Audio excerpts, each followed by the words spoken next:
Hello friends, welcome to my channel. આજે આપણે બનાવીશું આઈસ્ક્રીમ વિથ મિલ્કમેડ. જો તમે મારી ચેનલ પર નવા હો તો મારી ચેનલને સબસ્ક્રાઈબ કરજો, જેથી આવનારી નવી વિડીયોની નોટિફિકેશન તમને સૌથી પહેલાં મળી શકે. તો ચાલો આપણે રેસીપી સ્ટાર્ટ કરીશું.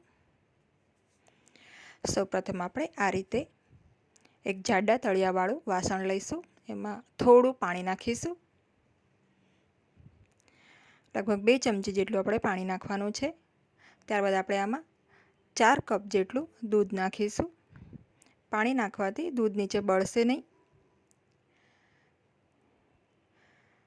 તો અહીંયા મેં 4 કપ નોર્મલ આપણું દૂધ લીધું છે. આ દૂધને આપણે થોડીવાર ગરમ કરીશું. ત્યાં સુધી આપણે એક સ્લરી જેવું બનાવી લઈએ.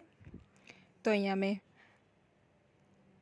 1/4 કપ જેટલું દૂધ લીધું છે ઠંડુ, અને સાથે 3 ટેબલસ્પૂન જેટલું વેનીલા કસ્ટર્ડ પાવડર લીધું છે. બંનેને આપણે મિક્સ કરી લઈશું અને એમાં લમ્સ ના રહે એ રીતની એકદમ સ્મૂથ પેસ્ટ બનાવી લઈશું. તો આપણે જે દૂધ ગરમ કરવા મૂક્યું છે એ 4 કપ છે. એ 4 કપનું 3 કપ દૂધ થઈ જાય ત્યાં સુધી આપણે એને ગરમ કરવાનું છે. એટલે આપણે આમાંથી 1 કપ જેટલું દૂધને રિડ્યુસ થવા દેવાનું છે. ત્યારબાદ આપણે જે આ પેસ્ટ બનાવી છે કસ્ટર્ડ પાવડરવાળી એ નાખી દઈશું. ગેસની ફ્લેમને લો કરી દઈશું અને આને સતત આપણે હલાવતા રહેવાનું છે, જેથી જે કોર્નફ્લોર છે કસ્ટર્ડ પાવડર જે એ નીચે ચોંટે નહીં અને સારી રીતે કૂક થઈ જાય. એટલે આપણે આને સતત આ રીતે હલાવતા રહીશું.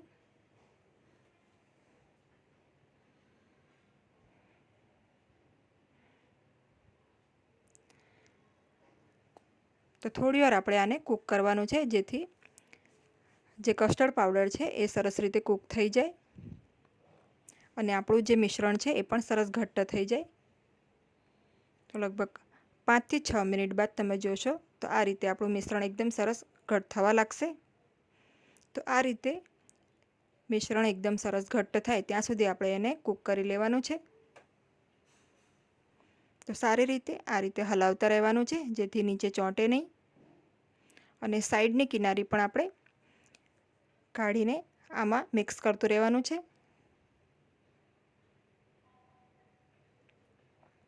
તો આ આઈસ્ક્રીમ એકદમ ઇઝી છે અને એકદમ ફટાફટ બની જાય છે.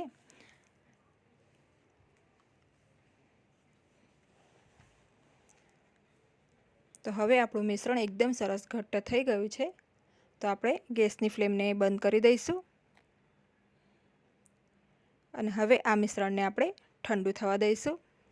તો આ રીતે હલાવતા રહીશું, જેથી ઉપર મલાઈ ના જામે અને મિશ્રણ આપણું સારી રીતે ઠંડુ થઈ જાય.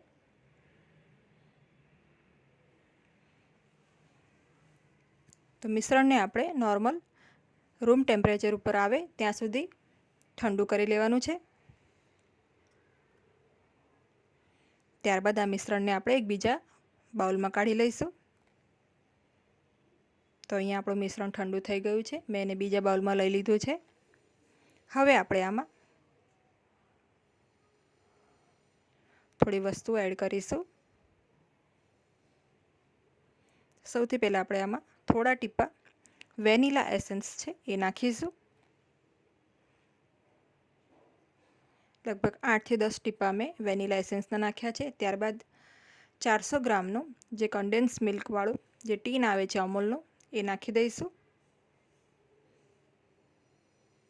તો આ ઓલરેડી સ્વીટ હોય છે એટલે આપણે આમાં શુગર નથી નાખવાની એક્સ્ટ્રા.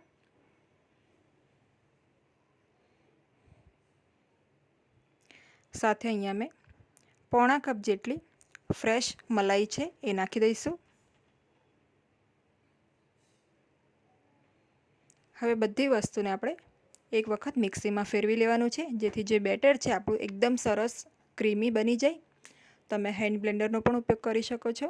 જે અવેલેબલ હોય એનો ઉપયોગ કરીને આપણે આ જે મિશ્રણ છે એને એકદમ સરસ રીતે સ્મૂથ કરી લઈશું.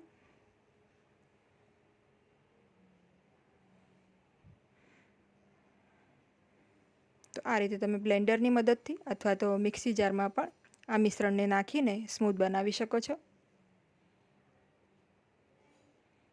તો આપણું અહીંયા મિશ્રણ એકદમ સરસ સ્મૂથ થઈ ગયું છે, સાથે બધા જ ઇન્ગ્રીડિયન્ટ્સ એકદમ સારી રીતે મિક્સ પણ થઈ ગયા છે.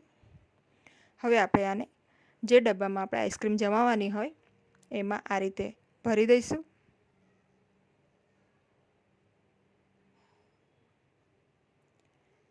થોડું આ રીતે થપથપાવી લઈશું જેથી વચ્ચે જે એર હોય તો નીકળી જાય. તો અહીંયા એક ડબ્બો મેં ભરી લીધો છે.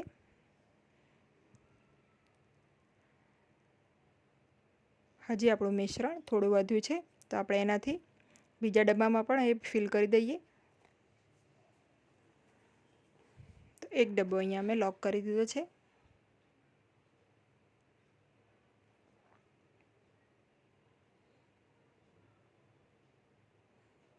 તો બાકીનું મિશ્રણ આપણે આ રીતે બીજા ડબ્બામાં પણ ભરી દઈએ.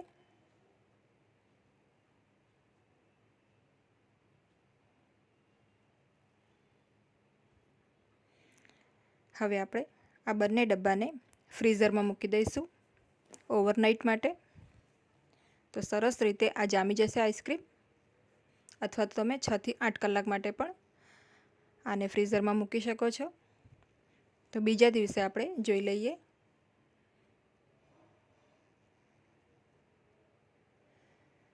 તો તમે જોઈ શકો છો આપણી જે આઈસ્ક્રીમ છે એકદમ સરસ રીતે સેટ થઈ ગઈ છે.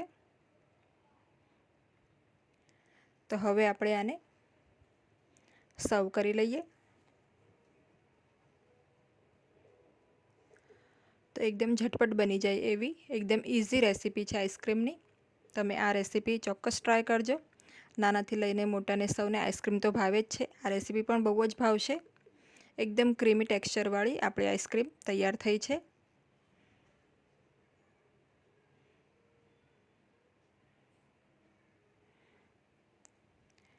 તમે એનું ટેક્સચર જોઈ શકો છો, એકદમ સરસ ક્રીમી છે. તો આઈસ્ક્રીમ તો બધાની જ ફેવરેટ હોય છે. તમે આ આઈસ્ક્રીમને જ્યારે ઈચ્છા થાય ત્યારે બનાવીને એન્જોય કરી શકો છો.